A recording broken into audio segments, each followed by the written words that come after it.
Minutes later, nobody could believe what they were seeing. A skinny Egyptian boy who was rejected by his local village team because they said he was too weak, too slow, too poor, just scored the winning goal in the Champions League final. But this story didn't start on the bright lights of European football. It started on the dusty, broken streets of a small Egyptian village where dreams were considered foolish and football was seen as a waste of time. This is the story of Mohamed Salah, and what you're about to hear will leave you speechless. Mohamed Salah Hamed Maros Ghali was born on June 15, 1992 in Nagrig, a small village in the Garbia Governorate of Egypt. His father was a small-time trader who barely made enough money to feed the family. His mother stayed at home, taking care of Mohammed and his siblings. Nagrig wasn't like Cairo or Alexandria. It was a poor, forgotten village, where electricity came and went, where clean water was a luxury, and where most children grew up to become farmers or laborers, just like their fathers. But Mohammed was different. From the moment he could walk, he had a football at his feet. Not a real football, though. His family couldn't afford one. So Mohammed made his own, stuffing old rags and plastic bags into torn cloth and tying it with string. Every day after school, he would run to the dirt field near his house and play with the other boys. But they didn't want him. They said he was too skinny, too weak, too small. One boy told him, "Go home, Salah. You'll never be a footballer. You don't even have shoes." It was true. Mohammed played barefoot. His feet were covered in cuts and bruises from the rocks and thorns on the ground. But he didn't care. He kept playing. His father didn't support his dream either. He would shout at him, "Mohammed, stop wasting your time with this stupid ball. Go study. Go help me at the shop. Football will not feed you." But Mohammed's mother saw something in her son. She saw the fire in his eyes. She saw how he never gave up, no matter how many times he was pushed down. One evening, after another long day of being mocked and rejected, Mohammed sat in his small room, staring at a torn poster of his hero, Francesco Totti, the Italian footballer. He whispered to himself, "One day, I will play like him. One day the world will know my name." That night, his mother walked into the room. She sat beside him and said, "Mohammed, do you really believe you can do this?" He looked at her, tears in his eyes, and said, "Yes, Mama, I do." She smiled and said, "Then I believe in you too." Those words became his strength. At age 14, Mohammed joined a local youth team in the nearby city of Tanta. It wasn't easy. He had to wake up at 4 in the morning and take a bus for 2 hours just to get to training. Then after training, he would take the bus back to Nagrig and go to school. Most days he was exhausted. Some days he didn't have money for the bus, so he walked. Other boys at school laughed at him. They said, "Look at Salah. He thinks he's going to be a star. He can't even afford a bus ticket." But Mohammed didn't stop.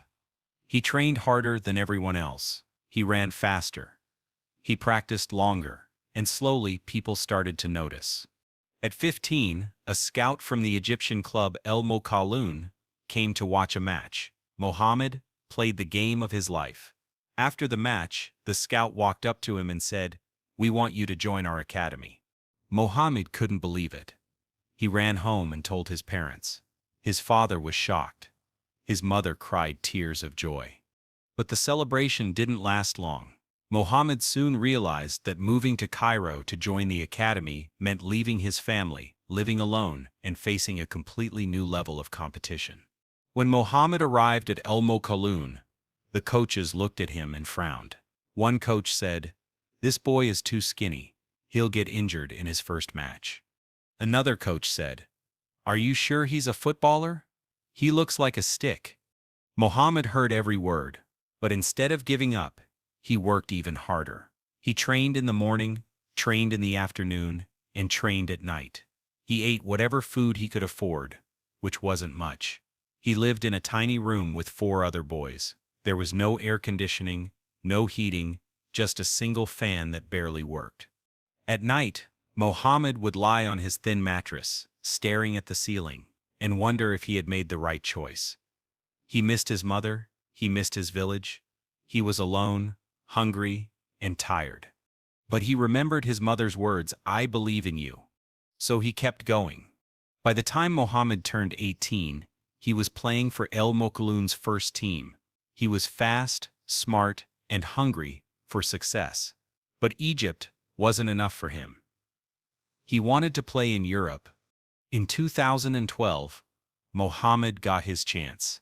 FC Basel, a Swiss club, offered him a contract. It wasn't a big club, but it was Europe. It was his dream.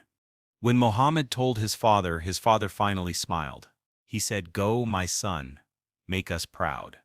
Mohamed arrived in Switzerland with one small bag, a few clothes, and a heart full of hope. But Europe was harder than he imagined. The weather was cold. The language was difficult. The football was faster and more physical than anything he had experienced in Egypt. During his first few months, Mohamed barely played. He sat on the bench, watching other players get their chance. Reporters wrote articles saying, "This Egyptian boy is not good enough for European football. He should go back to Africa." Mohamed read those words, and they hurt. But he used that pain as fuel. He trained harder than ever before. He studied the game. He learned from his mistakes. And then one day, the coach gave him a chance. Mohamed started a match against a top Swiss team. Within 20 minutes, he scored 2 goals. The crowd went wild. The coach was shocked. The reporters who had mocked him were silent. From that moment on, Mohamed Salah became a key player for Basel. He helped them win the Swiss Super League. He scored goals in the Champions League. Big clubs started watching him. In 2014, Chelsea FC, one of the biggest clubs in the world, signed Mohamed Salah. It was a dream come true. Or so he thought. At Chelsea, Mohamed struggled. The Premier League was too fast. The competition was too strong. The coach didn't trust him. He barely played. When he did play, he wasn't good enough. English newspapers wrote, "Chelsea made a mistake signing this Egyptian. He's not Premier League quality." Mohamed was devastated. He had worked his entire life to reach this level, and now he was failing. He sat on the bench week after week, watching other players live his dream. Chelsea loaned him out to Fiorentina in Italy, then to Roma. Many people thought his career was over. They said he had his chance, and he blew it. But Mohamed didn't give up. At Roma, he found his form again. He scored goals. He created chances. He became one of the best players in Serie A. And then in 2017, Liverpool FC took a chance on him. They paid Roma £36.9 million, which at the time seemed like a huge gamble. Many people said, "Liverpool is wasting their money. Salah already failed in England once. Why would he succeed now?" But Mohamed had changed. He was stronger. He was smarter. He was ready. In his first season at Liverpool, Mohamed Salah shocked the world. He scored 32 goals in the Premier League, breaking records. He scored 44 goals in all competitions. He won the Premier League Golden Boot. He was named PFA Players' Player of the Year. The same English newspapers that had mocked him now called him a genius. The same fans who had doubted him now chanted his name. And in 2019, Mohamed Salah stood on the pitch in Madrid, Spain, and lifted the Champions League trophy with Liverpool. He had reached the very top of world football. But Mohamed didn't forget where he came from. He donated money to build schools and hospitals in his village of Nagrig. He paid for clean water systems. He gave scholarships to poor children. He became a hero not just in Egypt, but across the entire Arab world and Africa. When people asked him how he did it, Mohamed always gave the same answer: "I never stopped believing, even when everyone else did." Mohamed Salah's story teaches us powerful lessons. First, your background doesn't define your future. He came from a poor village, but he reached the top of the world. Second, rejection is not the end. Chelsea rejected him, but Liverpool believed in him. Third, hard work beats talent when talent doesn't work hard. He wasn't the most naturally gifted, but he was the hardest worker. Fourth, never forget where you came from.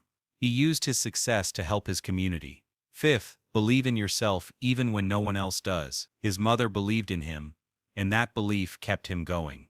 From a barefoot boy in Nagrig to a Liverpool legend. From being told he was too weak to lifting the Champions League trophy. Mohamed Salah proved that African dreams are not impossible. They are unstoppable. So what did you learn from Mo Salah's story? Drop your thoughts in the comments below.